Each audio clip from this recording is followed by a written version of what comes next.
बड़ा उनका नाम है। ऐसे हैं श्री राम।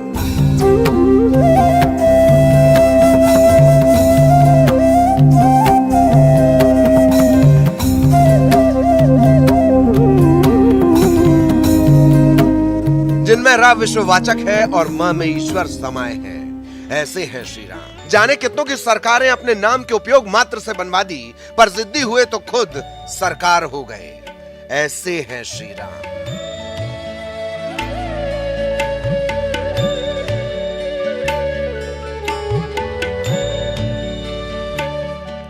महारानी कुंवर गणेश को कह दिया, मैं गया तो कोई और राजा नहीं, मैं बैठा तो उठूंगा नहीं। चतुर्भुज मंदिर खाली रह गया और रसोई से सत्ता चला रही सरकार। ऐसे हैं श्री राम।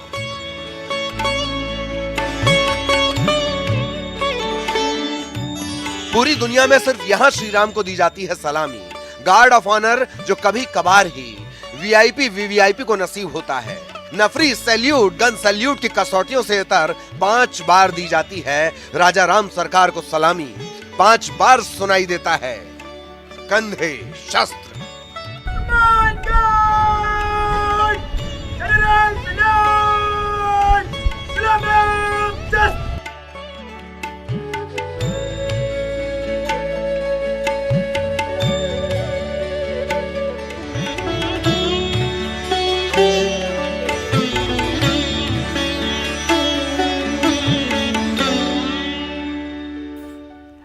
नमस्कार, बहुत स्वागत है आपका हमारी इस खास पेशकश में। मैं हूं आपके साथ ऋतु ज्ञानवानी।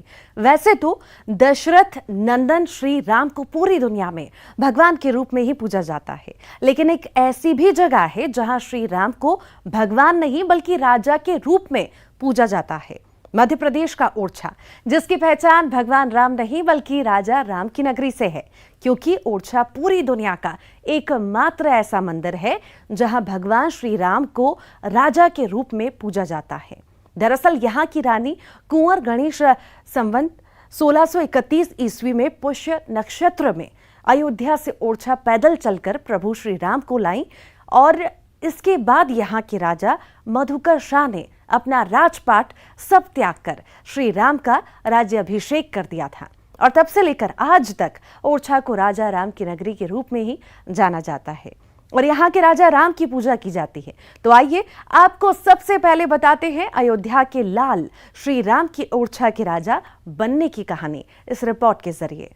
बेतवा नदी के किनारे बसा ओरछा धाम, यहाँ विराजते हैं भगवान प्रभु श्री राम। यहाँ दुनिया का एकमात्र ऐसा मंदिर है जहाँ प्रभु श्री राम को राजा के रूप में पूजा जाता है।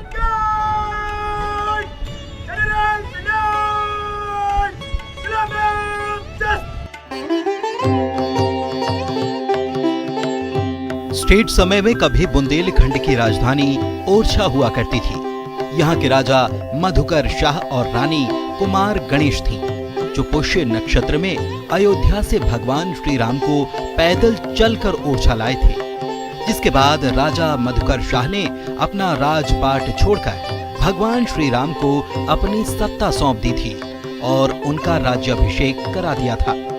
उसके बाद से यहाँ भगवान श्री राम की सत्ता कायम है। ये दुनिया का एकमात्र ऐसा मंदिर है जहां प्रभु श्री राम को राजा के रूप में पूजा जाता है। सुबह से लेकर शाम तक यहां राजा की तरह ही दरबार लगाया जाता है और 5 बार दिन में गार्ड ऑफ ऑनर भी दिया जाता है।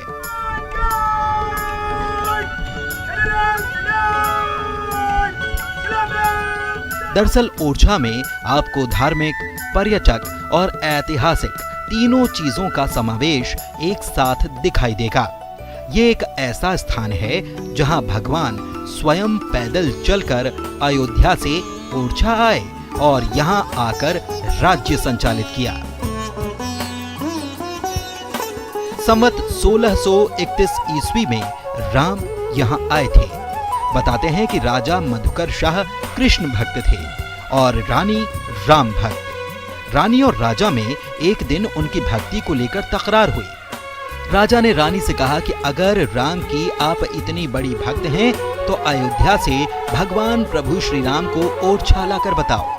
रानी को राजा की बात दिल में चुभ गई और रानी अपने आराध्य को लाने के लिए पैदल अयोध्या निकल गईं। रानी कुंवर गणेश ने अयोध्या में सरयू नदी के किनारे घोर तपस्या की, लेकिन प्रभु श्री राम नहीं आए।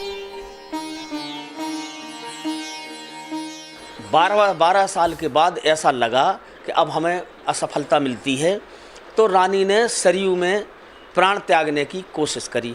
तो वो जैसे जैसे अपना सरयू में चलती गई और गरे तक, जैसी नाक तक पानी आने की हुआ, तो एक आकाशवाणी हुई कि ठहरो। तो रानी को एकदम वो दिव्य आवाज़ में सब लोग चौंक गए, तो रानी भी चौंकी। उन्होंने कहा रुको, किनारे जाओ, मैं आ रहा हूँ। तो रानी को आवाज़ हो गया कि ये भगवान की आवाज़ है।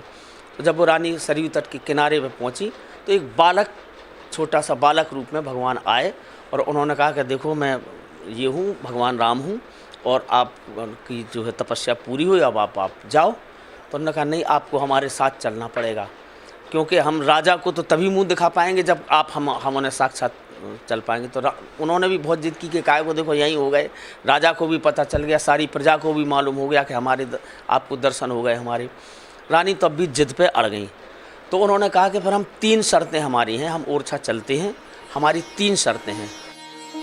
रानी बगैर राम को अपने साथ लिए वापस नहीं जाना चाहती थी, इसीलिए उन्होंने सरयू नदी में ही अपने प्राण त्यागने की ठान ली। जैसे ही रानी कुंवर गणेश ने सरयू नदी में कूदकर छलांग लगाई, तो भगवान श्री राम रानी की गोद में बालक के रूप में आ गए, जिसके बाद रानी ने भगवान से ओरछा चलने के लिए आग्रह किया। लेकिन भगवान प्रभु श्री राम ने रानी के साथ जाने से पहले 3 शर्तें रख दी। पहली ये कि आप मुझे जब ओरछा लेकर चलेंगे तो सिर्फ पुष्य नक्षत्र में ही पैदल चलना पड़ेगा। दूसरी शर्त थी कि जहां आप मुझे एक बार बैठा देंगी तो मैं दूसरी जगह वहां से नहीं जाऊंगा, वहीं एक जगह बैठा रहूंगा। तीसरी और आखिरी शर्त ये कि जहां हम चलेंगे वहां के राजा हम ही होंगे। फिर क्या था, अयोध्या से ओरछा चलने के लिए रानी ने भगवान श्री राम की तीनों शर्तों को स्वीकार किया और राम रानी के साथ ओरछा के लिए निकल आए। लेकिन लौटने पर रानी ने उनको अपने रनवास में ही बैठा लिया और बगल में एक भवन, जिसे चतुर्भुज मंदिर आज कहा जाता है, उसका निर्माण भी कराया। लेकिन भगवान प्रभु श्री राम दूसरी शर्त के अनुसार वहां से उठे ही नहीं और महल में ही बैठकर रह गए। तभी से चतुर्भुज मंदिर आज भी खाली पड़ा है। वहीं तीसरी और आखिरी शर्त के अनुसार राजा मधुकर शाह ने अपना राजपाट छोड़कर भगवान श्री राम का राज्याभिषेक किया, जिसके बाद वो कहलाए राम राजा सरकार। संतों का ऐसा मानना है कि वैसे तो भगवान सर्वत्र हैं, कण-कण में व्याप्त हैं, रमन्ते योगिनी सच्चिदानंद चिदात्मने, पर ऐसा माना जाता है कि राम जी का विशेष निवास जो है रात्रि में जो है भगवान शयन अयोध्या करते हैं और भगवान दिन में जो है ओरछा में निवास करते हैं। इसलिए संतों का कहना ये है कि राम जी जो है दिन के ओरछा, रात्रि शयन अयोध्या करते हैं। अच्छा, चतुर्भुज मंदिर भगवान राम के लिए बनवाया गया था, लेकिन महल में क्यों विराजते हैं भगवान श्री राम, मंदिर में क्यों नहीं गए? देखिए, राम जी को जब लेकर के महारानी जी आई तब महाराज ने उनके लिए एक भव्य मंदिर का निर्माण कराया। यह मंदिर जो अभी आप देख रहे हैं, जिसे चतुर्भुज मंदिर कहते हैं, यह उस समय जो है निर्माणाधीन था, बनकर पूरा तैयार नहीं हुआ था। महारानी जी लेकर के आई, उन्होंने अपने राजमहल में रसोई घर में ही उनको बिठा दिया पूजा सेवा के लिए। लेकिन जब मंदिर बन करके तैयार हुआ और पुजारियों पंडों ने सबने प्रार्थना की कि महाराज आप मंदिर में चलें, तो राम जी ने निज इच्छा से उस मंदिर में जाने से इनकार कर दिया, काफ़ी प्रार्थना करने के बाद। इसलिए संत गोस्वामी जी कहते हैं कि निज इच्छा निर्मित तन माया गुण गोपार। भगवान ने सोचा था कि महारानी जी हमको लेकर के अयोध्या से ओरछा आ गई, लेकिन महारानी जी चाहती थी कि हम अपना दर्शन राम जी का महल से ही करेंगे, झरोके से। तो राम जी ने उनको सोचा कि हमको वहाँ से लेकर के आएंगे और महल में दर्शन करने के लिए मंदिर में नहीं आना चाहती। इसलिए उन्होंने उनके अभिमान को दूर करने के लिए राम जी रसोई घर में ही में बैठ करके आज तक वहीं पर बैठे हुए हैं। ओरछा में राम राजा सरकार का दरबार सुबह 8 बजे खुल जाता है और राजकीय परंपरा के अनुसार ही उनकी सेवा की जाती है। पट खुलते ही उन्हें गार्ड ऑफ ऑनर दिया जाता है, जिसके बाद उनकी आरती की जाती है। उनके श्रृंगार से लेकर उनके भोग तक का खास ध्यान रखा जाता है। फिर दिन भर दरबार लगता है। ऐसा कहा जाता है कि 500 साल पहले जब अयोध्या पर बाबर के सेनापति मीर बाकी ने हमला किया था, तो जो मूर्ति मंदिर की थी वो अखाड़े के साधुओं ने सरयू नदी में छिपाकर रख दी। जिसके बाद यहाँ की रानी जब ओरछा गईं, तो वही मूर्ति उन्हें मिल गई और ओरछा लाकर उनको रानी ने महल में विराजित कर दिया। ये वही राम राजा सरकार हैं जो अयोध्या के मुख्य मंदिर में विराजमान थे। आज भी जो राजकीय परंपराएं हैं, जैसे राजा का जो सम्मान होता है, एक चार की गार्ड अंदर मंदिर में रहती है और एक अर्दली जैसा अपना उनके होता है, एक अर्दली सिपाही के रूप में रहता है और 6 बार उनको दिन में सलामी दी जाती है, गार्ड ऑफ ऑनर जिसको आप कहते हैं। पूरा राजशाही उनका सम्मान होता है। बुंदेलखंड की राजधानी ओरछा, जहां आज भी राम की ही सत्ता कायम है। यहाँ राम भगवान नहीं बल्कि राजा हैं और राजा के दरबार में जो भी श्रद्धालु मन्नत लेकर आते हैं वो कभी खाली हाथ नहीं लौटते। राजीव रावत, न्यूज़ 18, टीकमगढ़। इसी के साथ ही यहां रुक रहे एक छोटे से ब्रेक के लिए।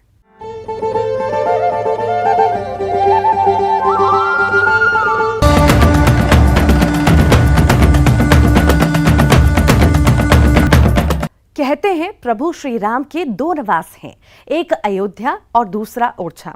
आखिर क्यों ये कहा जाता है और इसके पीछे क्या है मान्यता, आइए आपको बताते हैं।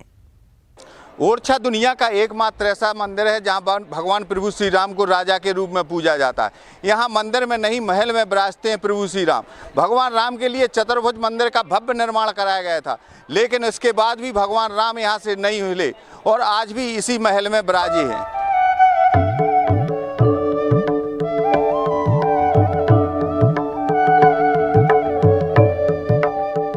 अयोध्या के प्रभु श्री राम के 2 निवास हैं खास।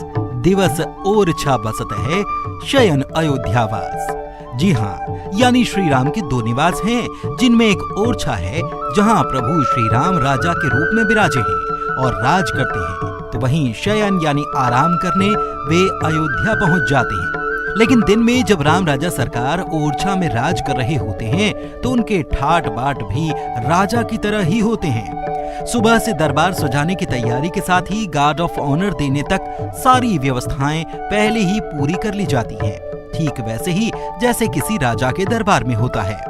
दोपहर 12 बजे भगवान को राज भोग का प्रसाद लगता है, जो भक्तों में बांट दिया जाता है। इसके बाद राम राजा सरकार आराम के लिए जाते हैं और फिर शाम 7 बजे उनके पट दोबारा खुलते ही उन्हें गार्ड ऑफ ऑनर दिया जाता है। इसके बाद फरियादियों की फरियाद सुनते हैं राम राजा सरकार। रात 10 बजे बाद भगवान को भोज का प्रसाद लगता है और आरती होती है। फिर उन्हें गार्ड ऑफ ऑनर दिया जाता है, जिसके बाद आरती सीधे पातालपुरी हनुमान मंदिर तक जाती है। इसके पीछे भी एक खास कारण है। माना जाता है कि भगवान आंशिक रूप में हनुमान जी के कंधों पर बैठकर रात में सोने के लिए वापस अयोध्या कनक भवन चले जाते हैं, जहां वे रात्रि विश्राम करते हैं। इसके बाद हनुमान जी अपने कंधों पर बैठाकर उन्हें फिर से अयोध्या से वापस ओरछा लाते हैं। आज भी जो राजकीय परंपराएं हैं, जैसे राजा का जो सम्मान होता है, एक चार की गार्ड अंदर मंदिर में रहती है और एक अर्दली जैसा अपना उनके होता है, एक अर्दली सिपाही के रूप में रहता है और 6 बार उनको दिन में सलामी दी जाती है, गार्ड ऑफ ऑनर जिसको आप कहते हैं। पूरा राजशाही उनका सम्मान होता है। पूरे देश में क्या पूरे संसार में जो भी राम दरबार है वो खड़े हुए, राम लक्ष्मण सीता हनुमान जी बैठे हुए ये खड़े हैं। यहाँ ओरछा में आपको बैठे जो राजशाही उनकी वो है, एक पाँव पे पाँव रखे हुए, वो दरबार केवल और केवल ओरछा में है। कहा जाता है कि ओरछा में जो भगवान राम के रूप में विराजमान हैं, वो स्वयं प्रकट मूर्ति है। भगवान श्री राम जब वनवास के लिए जा रहे थे, तब उनकी मां कौशल्या विलाप करने लगी कि बेटे को 14 वर्ष बिन देखे कैसे रह पाऊंगी। इसलिए भगवान राम ने स्वयं अपना एक रूप प्रकट किया और मां कौशल्या को भेंट किया। कौशल्या मां इन्हीं भगवान राम की मूर्ति को देखकर उन्होंने 14 साल व्यतीत किए और फिर यही मूर्ति ओरछा पहुंच गई। राजीव रावत, न्यूज 18, टीकमगढ़। श्री राम के पिता महाराज दशरथ की एक अधूरी चाह रह गई थी। दरअसल महाराजा दशरथ अपने बेटे राम का राज्याभिषेक करना चाहते थे, लेकिन उन्हें राम को वनवास भेजना पड़ा। कहते हैं कि उनकी वही इच्छा कलयुग में पूरी हुई।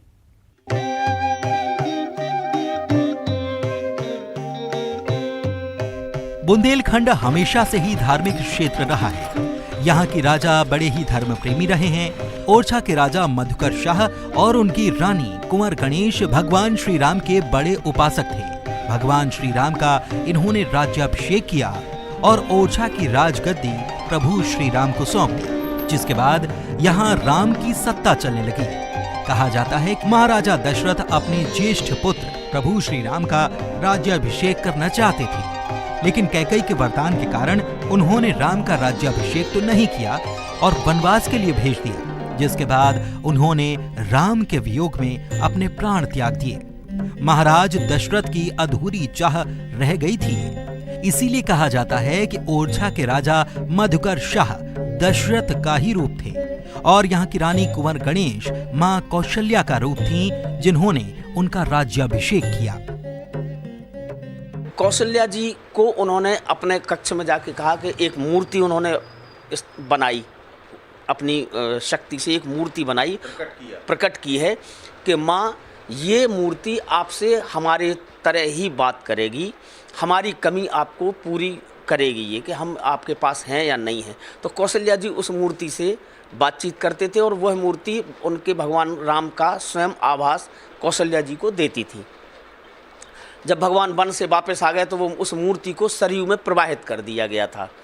तो जब कुंवर गणेशी वहाँ गई तो वही मूर्ति स्थापित है जो आज राम राजा मंदिर में है। वही मूर्ति उनको मिली थी, वही मूर्ति उनको दी गई थी, वो यहाँ स्थापित है, प्रकट है। यहाँ ये मूर्ति बनाई नहीं गई है, ये स्वयं वो त्रेता युग वाली मूर्ति है जो यहाँ विराजमान है।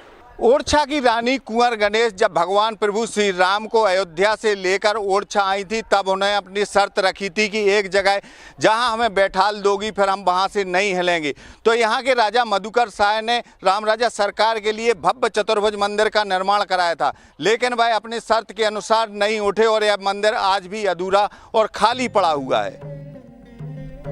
ओरछा में भगवान श्री राम के लिए यहाँ के राजा मधुकर शाह ने भव्य चतुर्भुज मंदिर का निर्माण कराया, लेकिन प्रभु श्री राम ने अयोध्या से चलने से पहले जो शर्त रखी थी कि आप मुझे एक जगह जहाँ बैठा देंगे वहाँ से मैं दूसरी जगह नहीं जाऊंगा, इसीलिए प्रभु श्री राम अपनी शर्त के अनुसार मंदिर में ही विराजमान रहे जहाँ भगवान आज विराजे हैं।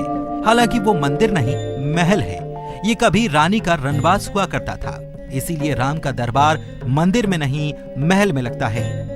अब इसे भले ही मंदिर का स्वरूप दे दिया गया, लेकिन जहां भगवान विराजमान हैं, वो महल है। चतुर्भुज मंदिर तो आज भी खाली पड़ा है।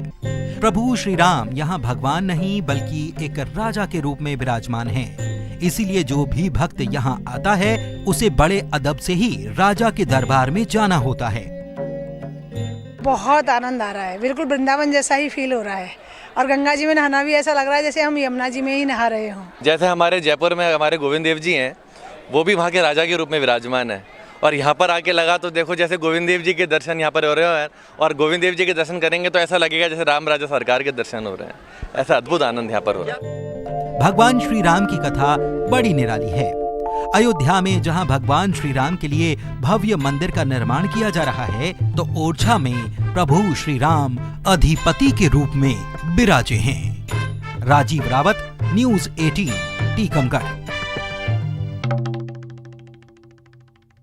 और इसी के साथ ही हमारी इस खास पेशकश में इतना ही। खबरों का सिलसिला लगातार जारी है।